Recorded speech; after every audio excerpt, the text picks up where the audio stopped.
बात करेंगे एक इंपॉर्टेंट टॉपिक के बारे में, फेजेस ऑफ हैकिंग। हमने ये पढ़ा है कि एथिकल हैकिंग क्या होती है, लेकिन एक प्रॉपर स्टेप होता है, बहुत सारे स्टेप्स होते हैं। इसी वे में, इसी मेथोडोलॉजी से हैकिंग होती है।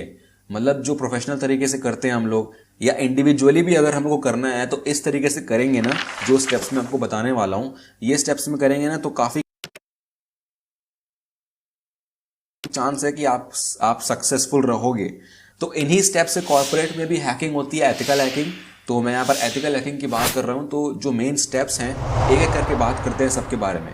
तो जिस ऑर्डर में मैंने लिखा है ना, लेफ्ट टू राइट, उसी ऑर्डर में होती है। सबसे पहला जो स्टेप है वो है फुट प्रिंटिंग। फुट प्रिंटिंग का मतलब क्या होता है? इंफॉर्मेशन जमा करना आपके टारगेट के बारे में। आपका टारगेट मैं यहाँ पर बोल रहा हूँ, एक कंपनी हो सकती है, एक इंसान हो सकता है। आप यहाँ पर टारगेट को वेबसाइट मत समझना, वेबसाइट सॉफ्टवेयर ये सब मत समझना। आप अल्टीमेटली कुछ इन्फॉर्मेशन लेने के लिए या पेनिट्रेशन के लिए आप किसको पेनिट्रेट कर सकते हो, आप उसके बारे में सोचो। आप कंप्यूटर को तो कर रहे हो, लेकिन कंप्यूटर के थ्रू क्या इन्फॉर्मेशन ले रहे हो, वो इन्फॉर्मेशन किसके बारे में है? तो वही चीज़ है, एक इंसान हो सकता है या एक ग्रुप ऑफ इंसान हो सकते हैं। तो वो टारगेट है आपका। और बहुत सारे केसेस में टारगेट बहुत ही अलग अलग तरीके के होते हैं। अलग कंपनी है, उसका काम करने का तरीका ही अलग है। और या तो फिर एक गवर्नमेंट है, उसके काम करने का तरीका अलग है। कोई इंडिविजुअल है तो वो तो एकदम ही अलग हो जाता है। तो टारगेट कई प्रकार के होते हैं। अब यहाँ पर हमको इंफॉर्मेशन गैदर करनी है टारगेट के बारे में। फुट प्रिंटिंग को हम लोग इंफॉर्मेशन गैदरिंग भी बोलते हैं, ठीक है? यही स्टेप है। हम यहाँ पर क्यों गैदर करेंगे इंफॉर्मेशन? ये सिंपल सी बात है यार। अगर आपको किसी को हैक करना है, मतलब किसी को पेनिट्रेट करना है, किसी के सिस्टम में एक्सेस पाना है, किसी की इंफॉर्मेशन पे जो सेंसिटिव इंफॉर्मेशन है उसको अगर मतलब लेना है, तो उस केस में आपको उसके बारे में इंफॉर्मेशन होनी चाहिए ना। बहुत सारी चीज़ें होती हैं यहाँ पर। जैसे कोई इंसान है, उसके पास, जैसे कोई कंपनी है, उसके पास वेबसाइट्स है, उसके बाद नेटवर्क्स हैं। कितने नेटवर्क्स हैं, नेटवर्क की आईपीस क्या क्या हैं, और वेबसाइट्स हैं तो कितने डोमेन्स हैं, और कितने डोमेन्स खरीद के रखे हैं, कब खरीदे थे, और बहुत सारी छोटी छोटी बात होती है ना, तो मतलब बहुत बड़ी हो जाती है, बहुत सारी इंफॉर्मेशन हो जाती है। कितने रिसोर्सेज यूज करते हैं लोग, कौन सी टेक्नोलॉजी यूज कर रहे हैं, कौन सी प्रोग्रामिंग लैंग्वेज यूज कर रहे हैं, वर्जन्स क्या है सारी टेक्नोलॉजीज के, कौन कौन से आईपी एड्रेसेस इन लोग ने खोल के रखे हैं, कौन कौन से पोर्ट्स खोल के रखे हैं। बहुत कुछ इन्फॉर्मेशन होती है, सिर्फ टेक्निकल नहीं होती है, और भी मैनेजमेंट इन्फॉर्मेशन भी होती है। जैसे किस बिजनेस मॉडल में काम कर रही है, किस टाइप की कंपनी है, क्या उसका जो सेल्स साइकिल है वो कितना बड़ा है, और क्या चीज़ें सेल करती है, कितना प्रॉफिट होता है उसको, और कितना बजट है, किस लेवल की कंपनी है, कहाँ कहाँ ऑपरेट कर रही है, ये सब इन्फॉर्मेशन होती है। तो ये सब इन्फॉर्मेशन भी लेना ज़रूरी है, क्योंकि हमको पता होना चाहिए कि उनका माइंडसेट क्या है, और जो बग हम लोग ढूंढेंगे, जो कमियां हम लोग ढूंढेंगे, वो उसको इन लोग किस तरीके से इंटरप्रेट करेंगे। तो इनके लिए ये एक लॉस है या नहीं, वो भी हमको देखना पड़ेगा। तो फुट प्रिंटिंग में हम लोग इन्फॉर्मेशन गैदर करते हैं। अभी तक हमने कोई कमी नहीं ढूंढी है। हम लोग अपना अटैक सरफेस ढूंढ रहे हैं यहाँ पे, कि कितने सारे जगहों से हम लोग पोटेंशियली कमियां ढूंढ सकते हैं। तो जितना ज़्यादा हम लोग ढूंढ पाएंगे, जितना ज़्यादा अमाउंट गैदर कर पाएंगे, जितना बड़ा हम लोग अटैक सरफेस बनाएंगे। अटैक सरफेस मतलब जितने एरिया में आप काम कर सकते हो टारगेट के ऊपर, ठीक है, तो वो होता है अटैक सरफेस। तो जितनी इंफॉर्मेशन ले सकते हो सोशल साइट से, पब्लिक जो इंफॉर्मेशन अवेलेबल है, या खुद से अगर मैनुअली भी गैदर करनी है, तो कितने तरीके होते हैं, हम सब एक एक करके पढ़ने वाले हैं। पूरा एक मॉड्यूल है उसके ऊपर, तो कोई दिक्कत नहीं है। अभी तक आप इतना समझ लो कि प्राइवेट, पब्लिक, टेक्निकल या नॉन टेक्निकल, जितनी इंफॉर्मेशन हो पाए आपको टारगेट के बारे में पता करनी है। और फुट प्रिंटिंग को हम लोग रिकॉनेसेंस भी बोलते हैं, ठीक है, रिकॉन हम लोग शॉर्ट में बोलते हैं उसको। तो काफ़ी केसेस में आपको रिकॉन सुनाई देगा, तो वो फुट प्रिंटिंग ही होता है। तो ये सबसे पहला स्टेप है, आपको जानना है अपने टारगेट के बारे में, आपको उसके साथ बैठ के उसके साथ बात करना है, आप सोच सकते हो। दूसरे केस में है हमारा दूसरा स्टेप, फुट प्रिंटिंग के बाद स्कैनिंग।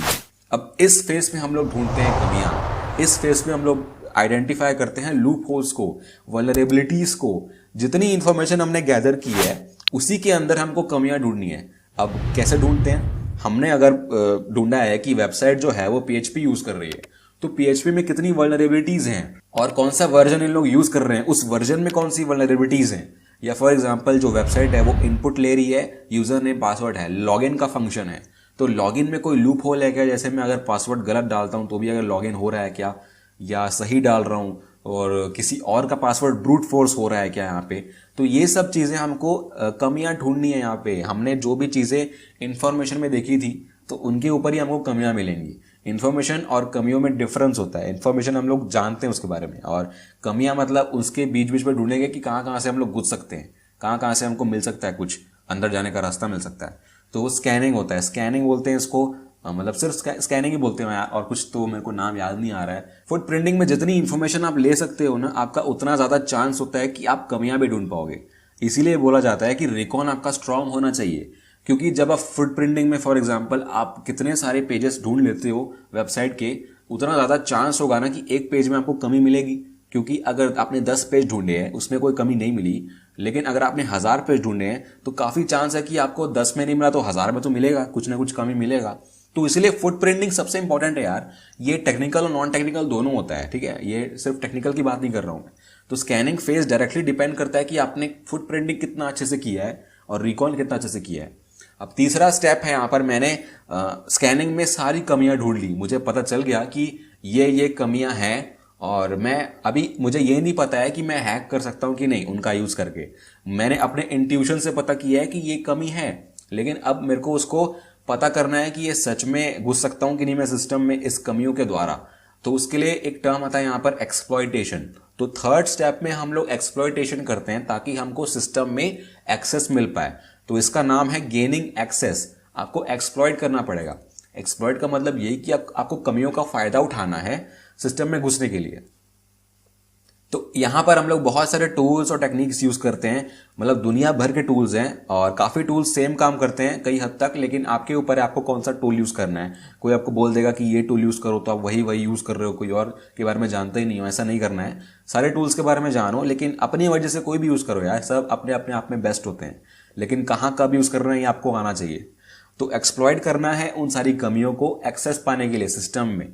तो एक्चुअल में इस स्टेप में आपको सबसे ज्यादा ध्यान देना है, क्योंकि इस स्टेप में आप फंस सकते हो, क्योंकि आप एक्सप्लॉइट कर रहे हो, आप फायदा उठा रहे हो कमियों का, और यहाँ पर आप पेनिट्रेशन टेस्ट कर रहे हो कितना अंदर आप घुस सकते हो। तो ये स्टेप होता है गेनिंग एक्सेस का। एक्चुअल में आप घुसने की कोशिश कर रहे हो, मतलब एक्चुअल में आप हैक कर रहे हो सिस्टम को, आप इस स्टेप में बोल सकते हो। अब ये हो गया थर्ड स्टेप। चौथा स्टेप जो है वो है मेंटेनिंग एक्सेस। अब ये स्टेप जरूरी नहीं है, मतलब ऑप्शनल स्टेप है, मैं यही बोलूंगा, क्योंकि जब आपने एक्सेस गेन कर लिया है तो आपको एक बार में इंफॉर्मेशन मिल सकती है जो आपको चाहिए, आप फिर बाहर आ सकते हो वहां से। लेकिन आपको मेंटेन करना है काफी टाइम तक। आपको ये चाहिए कि मैं सिस्टम पे काफी टाइम तक एक्सेस ले पाऊं, मेरे को बार बार उसको एक्सप्लॉइट ना करना पड़े, लेकिन मेरे को कॉन्स्टेंटली एक्सेस मिलता रहे उसका। एक बार हैक कर लिया और काफी टाइम तक मिले, तो उसके लिए आप परसिस्टेंस बनाओगे। परसिस्टेंस मतलब आप काफी टाइम तक रोक के रखोगे अपना अटैक, रोक के रखोगे। अटैक मतलब आपने एक बार अटैक कर लिया तो एक सिस्टम में आप उसको बाइंड कर दोगे, उस सिस्टम में जाके बैठ जा तू, और फिर वहां पर बैठ के मेरे को साइलेंटली मेरे को इन्फॉर्मेशन वापस देते रहे। तो ये एक इनसाइडर थ्रेट बोल सकते हो आप। यहां पर हम लोग एक टर्म यूज करते हैं बैकडोर। बैकडोर का मतलब क्या? पीछे का दरवाजा। तो पीछे का दरवाजा लोगों को पता नहीं है जो उस घर में रहते हैं। मैंने एक पीछे का दरवाजा बना दिया है सीक्रेटली, जिससे मैं उस घर में आ जा रहा हूं, लेकिन लोगों को पता नहीं है, उस घर में जितने भी लोग हैं मैं सीक्रेटली आ जा रहा हूं, मतलब डोर के बारे में ही नहीं पता ना। तो इसीलिए यहां पर ये टर्म यूज होता है। बैकडोर के बारे में डिटेल में पढ़ने वाले हैं अपन। तो एक सिस्टम पे काफी टाइम तक एक्सेस चाहिए आपको, मतलब काफी टाइम तक उसकी इंफॉर्मेशन आती रहे।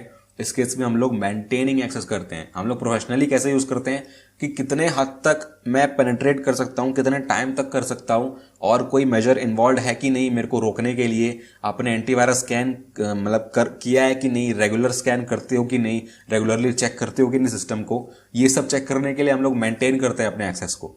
और लेकिन जो इंडिविजुअल यूज कर रहा है, जो ब्लैक हैट है या जो ग्रे हैट है, वो तो यही चाहेगा ना कि मैं सिस्टम पे कॉन्स्टेंटली हमेशा के लिए एक्सेस पा लूँ, किसी के फ़ोन में मेरे को हमेशा एक्सेस मिलता रहे, हर बार हैक करने की ज़रूरत ना पड़े, मेरे को उसकी तरफ से जो भी इंफॉर्मेशन आ रही है हमेशा मिले।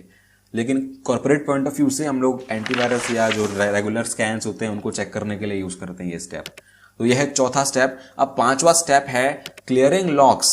ये लॉक्स का मतलब क्या होता है? कोई आपने इवेंट किया है, कोई ऑपरेशन किया है, कोई टेस्टिंग वगैरह की है, या कोई भी एक नॉर्मल टेक्निकल ऑपरेशन है, उसके जितने भी रिकॉर्ड्स हैं आपने उसमें जो जो किया है वो सब लॉग फाइल में स्टोर होता है। जो एरर्स आए, जो एक्शंस परफॉर्म हुए, उनका एक्शन का मतलब जो मेटा डेटा है, जो टाइम है, डेट है, ये सब लॉग्स में होता है। तो क्लियरिंग लॉक्स करना है, लॉक्स को क्लियर करना है। क्यों? क्योंकि आप जब सिस्टम में एक्सेस लेते हो ना तो काफ़ी सारी फाइल्स बन जाती हैं, या आप खुद से बहुत सारी फाइल्स बनाते हो, या जब आप मेंटेन करते हो एक्सेस को तो बैकडोर्स बनाते हो, तो वो बैकडोर्स को आपको रिमूव करना है ना। तभी तो आप ये मतलब आपकी हाथ की सफाई जो हम लोग मैजिक में बोलते हैं ना, यहाँ पर हमकी दिमाग की सफाई है। यहाँ पर हम लोग बोल रहे हैं कि हैक करते हैं तो किसी को पता भी न चले, हमको एनोनिमस रहना है, तो इसीलिए हमने हैक कर दिया। उसके बाद हम लोग चले गए तो मतलब बाद में कोई ढूंढ ना सके कि हमने हैक किया था सिस्टम को, कोई हमारा पता ना लगा सके, कोई हमको ट्रेस ना कर सके। तो इसीलिए हम लोग को लॉक्स क्लियर करने पड़ते हैं। रिमूविंग ट्रेसेस एंड रिकॉर्ड्स तो आप पकड़े जाने के डर से भी करते हो, लेकिन कॉर्पोरेट पॉइंट ऑफ व्यू से कैसे करते हैं? हम लोग ये ढूंढते हैं कि कोई फॉरेंसिक कर पा रहा है कि नहीं यहाँ पर कंपनी में। तो अगर फॉरेंसिक की कोई डेटा नहीं है तो उस केस में हम लोग को लॉक्स क्लियर करने की जरूरत नहीं है। लेकिन हम लोग लॉक्स क्लियर कर रहे हैं और उनको फिर भी नहीं ढूंढ पा रहे हैं, तो इसका मतलब यही है कि उनको फॉरेंसिक में काम करना पड़ेगा, फॉरेंसिक की इंफॉर्मेशन होनी चाहिए उनको। तो इसलिए कॉर्पोरेट में हम लोग क्लियरिंग लॉक्स यूज करते हैं एथिकली। तो ये बेसिकली 5 स्टेप हैं। इन्हीं सारे स्टेप्स में हैकिंग होती है सिस्टमैटिक वे में, और कोई कोई स्टेप्स ऑप्शनल है इसमें, जैसे मेंटेनिंग एक्सेस, लेकिन जो 5 है ना, मिनिमम जो 5 है वो यही हैं। और इसी तरीके से आप करोगे पूरा जो कोर्स है मेरा, या जनरली भी आप जो भी कोर्स पढ़ोगे ना, यही स्टेप्स आपको बताए जाएंगे, और एक्चुअल में ऐसे ही होती है वैसे तो आज की वीडियो में तो बस इतना ही। नेक्स्ट वीडियो के लिए देखते रहिए, सीखते रहिए, और गुड बाय।